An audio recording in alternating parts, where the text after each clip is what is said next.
Hi friends, welcome back to our channel. ప్రేమను క్షమించి సేనాపతి రామరాజ్కి క్షమాపణ చెప్పేలా చేసిన ధీరజ్. ఇంతకు ఏం జరిగింది?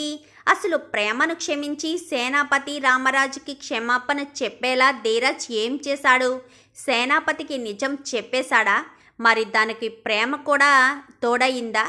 ఇదంతా కూడా వీడియోలో చూసి తెలుసుకునేద్దాం. ఇల్లు ఇల్లాలు పిల్లలు సీరియల్లో ఏం జరగబోతుందనేది ముందుగా తెలుసుకోవాలి అనుకుంటే ఛానల్ని ఇప్పుడే సబ్స్క్రైబ్ చేసుకోవడం మాత్రం మర్చిపోవద్దు. మొత్తం ఇది చూసుకున్నట్లయితే ఇంకా రామరాజు ఎక్కడ నర్మదా ప్రేమను కోడలుగా అంగీకరించేస్తాడేమోనన్న భయంతో ఇంకా రామరాజు ఇంట్లో వాళ్ళు మర్చిపోయినా ప్రతి క్షణం పుండు మీద పుల్ల పెట్టి కొట్టిన గుచ్చినట్టుగా ఎప్పటికప్పుడు శ్రీవల్లి మాత్రం రామరాజు మర్చిపోయిన దాన్ని పదే పదే జ్ఞాపకం చేస్తూ ఉంటుంది. పాపం నర్మదా ప్రేమని కలిసి అందరితోటి భోజనం చేద్దామనుకున్న రామరాజుకి ఇలా ఎప్పుడైతే జరిగిపోయిన అవమానాన్ని గుర్తు చేయడంతో తిండి కూడా తినడం మానేసి వెళ్ళిపోయి, ఇదంతా ప్రేమ పెళ్ళిళ్ళు చేసుకోవడం వల్లే, నేను చెప్పినా నా మాటను లెక్క చేయకుండా ఉండడం వల్లే అంటూ ఇంకా రామరాజు ఎంతో బాధగా చెప్పి అక్కడి నుంచి వెళ్ళిపోతాడు. ఇదంతా చూసిన శ్రీవల్లి మాత్రం తెగ సంబరపడిపోతూ ఉంటుంది. ఇంకా నర్మదని ప్రేమని ధీరజు సాగరు ఇద్దరు కూడా తిట్టుకుంటారు. వాళ్ళ వల్లే అని ఇద్దరు కూడా మాట్లాడుకుంటారు. నోరు ముయ్యండ్రా, అసలు మీరు ఏం ఆలోచిస్తున్నారో మీకు ఏమన్నా అర్థమవుతుందా? ఎంతసేపు మీ నాన్న వైపు నుంచి ఆలోచిస్తున్నారు, నాన్నకు అవమానం జరిగిందనే ఆలోచిస్తున్నారు. భర్తల గురించి భార్యలు ఎంతలా ఆలోచిస్తారో మీరు ఏమన్నా ఆలోచిస్తున్నారా? ఏంట్రా ధీరజ్, ప్రేమ ఉద్యోగం చేసిందని బాధపడుతున్నావా? ప్రేమ ఉద్యోగం చేసిందంటే నీ మీద ఎంత ఇష్టం లేకపోతే ఉద్యోగం చేస్తుంది? తన భర్త తన కోసం అంతలా కష్టపడుతున్నాడు కాబట్టే కదా నాన్న మాటను కూడా పక్కన పెట్టి నీ కోసం కష్టపడాలనుకుంది. అది ఆ ఎదురింటి వాళ్ళకి అవకాశంగా మారింది. అది అడ్డం పెట్టుకుని నాన్నను అవమానించారు. ఏంట్రా సాగర్, నర్మద ప్రేమకు సపోర్ట్ చేసిందా? ప్రేమ సాగర్ ధీరజు ప్రేమించి పెళ్లి చేసుకుని ఇంట్లో వచ్చారు. తర్వాత జరిగిన గొడవ వల్ల ప్రేమను ఒక్కదాన్ని ఎలా చేస్తుంది చెప్పు? ప్రేమ మనస్తత్వం, ప్రేమ అమాయకత్వం నర్మదకు నచ్చింది.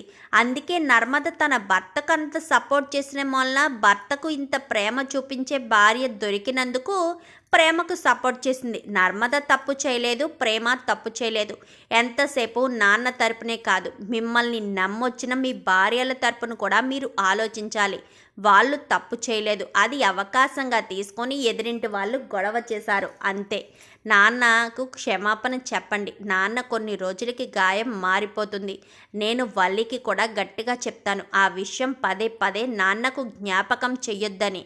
నాన్న అందరూ కలిసి భోంచేద్దామని ప్రేమ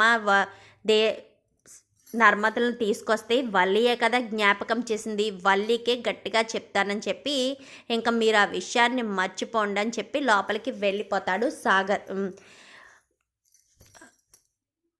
చందు అయితే ఇంకా చందు లోపలికి వెళ్ళి ఇంకా గట్టిగా చెప్తాడు, ఇంకొకసారి నాన్నకు జరిగిన అవమానం గురించి జ్ఞాపకం చేసావనుకో నేను అస్సలు ఊరుకోను. ముందు నీ పుట్టింటి దగ్గర నుంచి ఆ 10 లక్షలు ఎలా తీసుకురావాలో అది ఆలోచించు.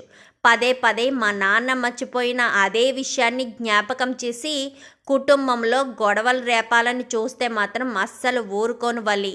ఈ మధ్య నిన్ను బాగా గమనిస్తున్నాను. ప్రేమను నర్మదను కూడా నువ్వు చాలా దారుణంగా అవమానిస్తున్నావు. గమనిస్తూనే ఉన్నాను. అది గుర్తుపెట్టుకో. వాళ్ళు ప్రేమ పెళ్లి చేసుకున్నారు. నా తమ్ముళ్ళేమీ తప్పు చేయలేదు.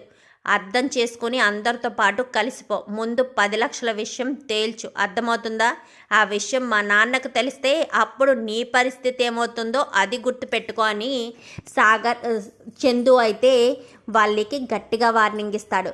ఇంకా మరుసటి రోజు ఉదయాన్నే కాలేజీకి వెళ్తూ ఉంటే బండి ఎక్కువ అంటూ ధీరజ్ మాట్లాడతాడు. ఏంటి, నువ్వు నన్ను బండి మీద తీసుకువెళ్తావా అనగానే నోరు మూసుకుని ఎక్కు. వస్తువులను కూడా తీసుకువెళ్తారా అనగానే నువ్వు వస్తువు కాదు, నా భార్యవి, సరేనా అని చెప్పనేసరికి ఇది మనస్ఫూర్తిగానే ఒప్పుకుంటున్నావా అని చెప్పనేసరికి వెంటనే బండి మీద ఉన్నవాడు కాస్త దిగి ఇంకా ప్రేమని హత్తుకుంటాడు. వస్తువుల్ని ఇలా హత్తుకోలేం కదా, భర్త భార్యనే కదా హత్తుకోగలడు. నిజంగా నేను మనస్ఫూర్తిగా చెప్తున్నాను. నాకు నీ మీద ఏ ఫీలింగ్ లేకపోవచ్చు, కానీ నువ్వు నేను ఒకప్పుడు ఏ రకంగా ఉండేవాళ్ళమో అర్థం చేసుకో అని చెప్పి ఇంకా ధీరజ్ కాస్త బండెక్కు అని చెప్పి ఇద్దరిని కూడా బండి మీద ఇద్దరు కూడా బండి మీద వెళ్తూ ఉంటారు. వెళ్తూ ఉండేసరికి సేనాపతి వెళ్తూ ఉండడంతో ఇంకా కాలేజీ దగ్గర తనని దింపేసి తిరిగి సేనాపతి దగ్గరికి వస్తాడు. అసలు మీరు ఏమనుకుంటున్నారు? మా నాన్న ఏం తప్పు చేశాడని? ప్రేమను ఉద్యోగం చేయమని మా నాన్న చెప్పలేదే. మీకు అవకాశం దొరికింది కదా. ఎప్పుడో మా అమ్మని ప్రేమించి పెళ్లి చేసుకున్న పాపానికి మా నాన్నని ఇప్పటికీ అవమానిస్తూనే ఉన్నారు. అసలు ప్రేమను నేను ప్రేమించి పెళ్లి చేసుకున్నాను అనుకుంటున్నారా? ప్రేమకు నాకు ఏ పరిస్థితుల్లో మీకు అసలు పెళ్లి జరిగిందో మీకేమైనా తెలుసా? మీకెంత చెప్పినా అర్థం కాదు. ఒక మూర్ఖుల్లా మా నాన్న మీద విరుచుకుపడుతున్నారు. ప్రేమను ఎప్పుడూ ఉద్యోగం చేయమని చెప్పలేదు. ప్రేమను ఎప్పుడు ఇంట్లో మహారాణిలాగే చూస్తున్నాము. అది మీరు అర్థం చేసుకోండి అని చెప్పి మాట్లాడేసరికి, ఏంట్రా వాగుతున్నావు? నా కూతుర్ని ప్రేమించకుండా ఆస్తి కోసం నగల కోసం పెళ్లి చేసుకున్నావా అనగానే, ఇంకా చాలు నాన్న, ధీరజ్ మీద మీరు నిందలు వేసింది చాలు. నిన్నటి వరకు మామయ్య గారి మీద, ఇప్పుడు ధీరజ్ మీద నిందలు వేస్తున్నారా ఏంటి? మేమిద్దరం ప్రేమించి పెళ్లి చేసుకోలేదు. ధీరజ్ చెప్పింది నిజమే. తప్పు చేసింది మీ కూతురు నాన్న, మరి వాళ్ళని తప్పు పడతారేంటి అని చెప్పనేసరికి, నువ్వేం తప్పు చేశావు అనగానే, తప్పే చేశాను. నేను ఒకడిని ప్రేమించి నగలు తీసుకుని ఇంట్లోంచి వెళ్ళిపోతే వాడు నన్ను మోసం చేసి ఒక హోటల్లో నన్ను బంధించి వెళ్ళిపోతే అదే సమయానికి పోలీసులు రైడ్కొచ్చి నన్ను అక్కడ బ్రోతల కేసులో పట్టుకుంటే మన ఇంటి పరువు, మన కుటుంబం పరువు మీరంతా ఎక్కడ ఉరివేసుకుని చనిపోతారేమోనన్న భయంతో చిన్నత్త వేదవదత్త ధీరజ్కి నేనంటే ఇష్టం లేకపోయినా, మా ఇద్దరికీ మధ్య గొడవ జరుగుతున్నా ఒక ఆడపిల్ల జీవితం కాపాడరా? తను నా మేనకోడలు. నా పుట్టింట్లో వాళ్ళు ఎప్పుడూ సంతోషంగా ఉండాలి. నా వల్ల బాధపడ్డారు, కానీ ప్రేమ వల్ల బాధపడకూడదని ధీరజ్ని బలవంతంగా ఒప్పిస్తే ధీరజ్ నా మెడలో తాళి కట్టి అందరి ముందు నా గౌరవాన్ని మీ గౌరవాన్ని కాపాడాడు. అప్పట్లో వాడు చేసిన పనికి నేను తప్పుగానే అర్థం చేసుకున్నాను. ఎందుకంటే వాడంటే నాకు ఇష్టం లేదు కాబట్టి. కానీ వాడేంటో, వాడి మనస్తత్వం ఏంటో నాకు తెలిసింది. మీకేం తెలుసు నాన్న ధీరజ్ గురించి? ఒకప్పుడు అల్లరి చిల్లరగా తిరిగేవాడు. ఇప్పుడు పగలు రాత్రి అనే తేడా లేకుండా మీ కూతురు అనుకున్న లక్ష్యాన్ని సాధించడం కోసం కష్టపడుతున్నాడు నాన్న వాడు. పగలేమో డోర్ డెలివరీలు చేసి, రాత్రులు డ్రైవింగ్లు చేసి, నిద్ర లేకపోయినా తిండి లేకపోయినా అంత కష్టపడుతున్నాడు. అలాంటి వాడు నాకు భర్తగా దొరికినందుకు నేను వాడిని నిజంగానే ప్రేమిస్తున్నాను. అది అర్థం చేసుకోవడం మానేసి మామయ్య గారిని తప్పుపడతారేంటి? నిజంగా మీ కుటుంబం ఎలా ఉందంటే ఆ కుటుంబం ఉండబట్టే. అది మీరు అర్థం చేసుకోండి. మామయ్య గారు తప్పు చేయలేదు, తప్పు చేసే మనిషి కాదు.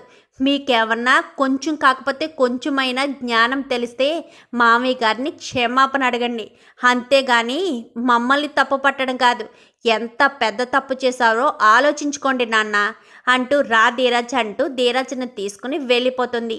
సేనాపతి ఎంతగానో బాధపడతాడు. అంటే నా కుటుంబాన్ని గౌరవాన్ని కాపాడా, ఆస్తి కోసం నగల కోసమే పెళ్లి చేసుకున్నాడు ధీరజ్. ఇదంతా రామరాజు చేయించాడని అనుకున్నాను. తప్పు చేశాను. నా కుటుంబాన్ని ఇలా పరువుగా నిలబడేటట్టు చేసి నా కుటుంబాన్ని తప్పు పట్టి చాలా తప్పు చేశాను అని చెప్పి గబగబా ఇంటికి వచ్చేస్తాడు. ఇంటికి వచ్చి వాళ్ళ ఇంటి ముందు బండి పెట్టి వీళ్ళింటి వైపు గేటు తీసుకుని అడుగులు వేసుకుంటూ వస్తాడు. ఈలోపు రామరాజు బయటికి వెళ్తూ అందరూ గుమ్మం దగ్గరికి వస్తారు. వచ్చేసరికి రామరాజు గుమ్మం బయటకు వచ్చేసరికి ఒక్కసారిగా చూసి షాక్ అవుతారు. మళ్ళీ ఎందుకు వచ్చాడు సేనాపతి? ఒరే తమ్ముడు వెళ్ళిపోరా అని చెప్పాను, కానీ నువ్వు ఒక్క నిమిషం ఆగక్క అని చెప్పనేసరికి, నన్ను క్షమించు బావా, నేను తప్పు చేశాను. తప్పు చేసింది నా కూతురంట కదా. పాపం నా కూతుర్ని కాపాడడం కోసమేనంట కదా ఈ పెళ్లి చేశారు. నన్ను క్షమించు బావా. నిన్ను నడి రోడ్లో నీ చొక్కా చింపి నిన్ను ఎంతగానో అవమానించాను. నన్ను క్షమించు బావా అంటూ 2 చేతులు జోడించి నమస్కారం చేస్తాడు. ఏంటి బుజ్జమ్మ అని చెప్పాను కానీ ఆ విషయం అంతా తర్వాత చెప్తాను అనగానే ఏమైంది బుజ్జమ్మ అని చెప్పనేసరికి ఇంకా మొత్తం విషయం అంతా చెప్తుంది. నాకు ఈ విషయాలేమీ తెలియదే అని చెప్పాను కానీ చెల్లె ఇదంతా మా అక్కే ఇదంతా చేసిందంట అని చెప్పి మాట్లాడేసరికి నాకు ఈ విషయం తెలీదు. నన్ను క్షమించు బావగారు. నిజంగా నేను ఎంత తప్పు చేశానో ఇప్పుడు అర్థమవుతుంది. నా ఇంటి పరువుని నా కూతురు గౌరవాన్ని కాపాడారు మీ కొడుకు వల్లే. మీ కొడుకు తాళి కట్టడం వల్లే నా కూతురు పరువుగా ఉంది. మేము పరువుగా తిరుగుతున్నాము. లేదంటే వాడు తాళి కట్టను అని చెప్పుంటే మా కుటుంబ గౌరవం ఆ లాడ్జిలోనే సమాధైపోయి ఉండేది. నన్ను క్షమించండి బావగారు అన్ను 2 చేతులతో జోడించి క్షమాపణ అడిగి వెళ్ళిపోతాడు. వెళ్ళిపోయేసరికి ఏంటి బుజ్జమ్మ నువ్వు చెప్పేది నిజమా? ప్రేమ ధీరసు ప్రేమించుకోలేదా అనగానే లేదండి. వాడు మీ మాట కాదని ప్రేమ పెళ్ళి ఎలా చేసుకుంటాడు? నేనే వాడిని బలవంతంగా ప్రేమ మెడలో తాళి కట్టమన్నాను.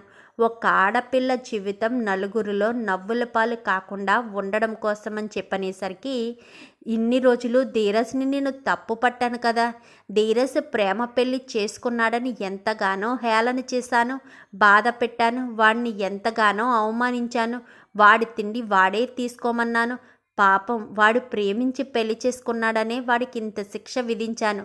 ఒక ఆడపిల్ల జీవితాన్ని కాపాడడానికి వాడికి ఇష్టం లేకపోయినా తన తల్లి మాట కాదనలేక పెళ్లి చేసుకున్నాడా? ధీరజ్ అని చెప్పనేసరికి నాన్న అని చెప్పాను కానీ నా కొడుకు అనిపించవరా, మంచి పని చేసావరా. ఒక ఆడపిల్ల జీవితాన్ని కాపాడటం కోసం తండ్రి మాటను కూడా కాదన్నాం. గొప్పగా పెంచానురా నా కొడుకుల్ని. నాకు చాలా సంతోషంగా ఉందని రామరాజు ఎంతో సంతోషపడుతూ మాట్లాడతాడు. చూద్దాం మరి ఈ రకంగానే జరగాలని రామరాజు సంతోషపడుతూ సేనాపతి క్షమాపణ చెప్పాలని మీరు కూడా కోరుకుంటే వీడియో నచ్చితే లైక్ చేసి ఛానల్ని సబ్స్క్రైబ్ చేసుకోండి. Thank you for watching.